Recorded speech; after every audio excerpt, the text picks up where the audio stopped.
Sri அச்சயம் TV நேயர்களுக்கு வணக்கம். குரு பெயர்ச்சி பலன்கள். திருக்கணித பஞ்சாங்கப்படி நமக்கு ஜூன் 2ஆம் தேதி தான் குரு பெயர்ச்சி ஆகிறாரு. மிதுனத்திலிருந்து கடக ராசிக்கு பெயர்ச்சி ஆகிறார்.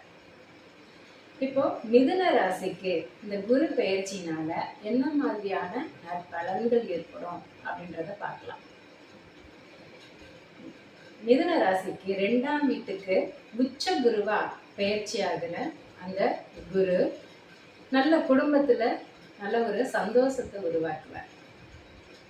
உங்களோட வாழ்க்கைக்கு எப்பொழுதுமே நல்ல ஒரு மரியாதை கிடைக்கும். வருமானத்துக்கு எந்த ஒரு குறையுமே இருக்காது. இந்த பீரியட்ல நல்ல சுபிட்சமா இருக்கும். இவர் 6, 8, 10ஆம் இடங்களை பார்க்கிறார். அப்போ உங்களுக்கு வேலை யாராருக்கெல்லாம் வேலை தேடுறாங்களோ அவங்களுக்கெல்லாம் கண்டிப்பா வேலை கிடைக்கும்.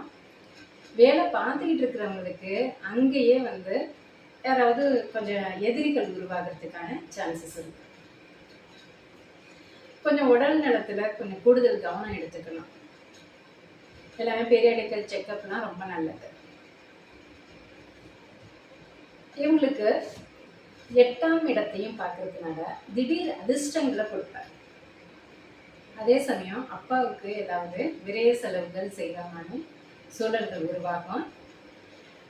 கொஞ்சம் தேவையில்லாத விஷயங்கள்ல தலையிடாம இருக்கிறது ரொம்ப நல்லது. இல்லைன்னா கோர்ட்டு கேஸு இந்த மாதிரி பிரச்சனைகளை சந்திக்க நேரிடும். இவங்க வெளிநாடு இல்லை வெளி மாநிலங்களுக்கு போனாங்க அப்படின்னாக்கா ரொம்ப நல்லா இருக்கும் இந்த காலகட்டம். பூர்வீகம் அந்த அளவுக்கு சிறப்பா இருக்காது. ஏதாவது பூர்வீகத்திலேயே இருக்கிறோம் அப்படின்னாக்கா ஏதாவது தேவையில்லாத அவமானங்கள் இந்த மாதிரி பிரச்சனைகளை எல்லாம் சந்திக்க நேரிடும். 10 பார்க்கிற குரு நல்ல ஒரு தொழில் வளர்ச்சியை கொடுப்பார். தொழில் நல்லா இருக்கும், அதனால வருமானமும் நல்லா இருக்கும். இவங்களுக்கு மூத்த சகோதரர்களுக்காகவோ இல்ல ஃப்ரெண்ட்ஸுக்காகவோ கொஞ்சம் விரயங்கள் செய்ய வேண்டியிருக்கும். அதனால கொஞ்சம் கவனமா இருந்துருங்க. பட்டம் பதவி எல்லாம் கிடைக்கும் இந்த காலகட்டத்துல. கடன் கொஞ்சம் அதிகமாகும், அதுல கொஞ்சம் கவனம் எடுத்து வைங்க. மற்றபடி நல்லா இருக்கும்.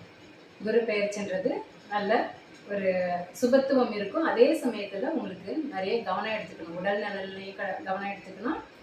பொருளாதார ரீதியாகவும் கொஞ்சம் சஃபர் ஆகிறதுக்கான சான்சஸ் இருக்கு. கொஞ்சம் கவனம் எடுத்துங்க. நல்லதே நடக்கும். நன்றி.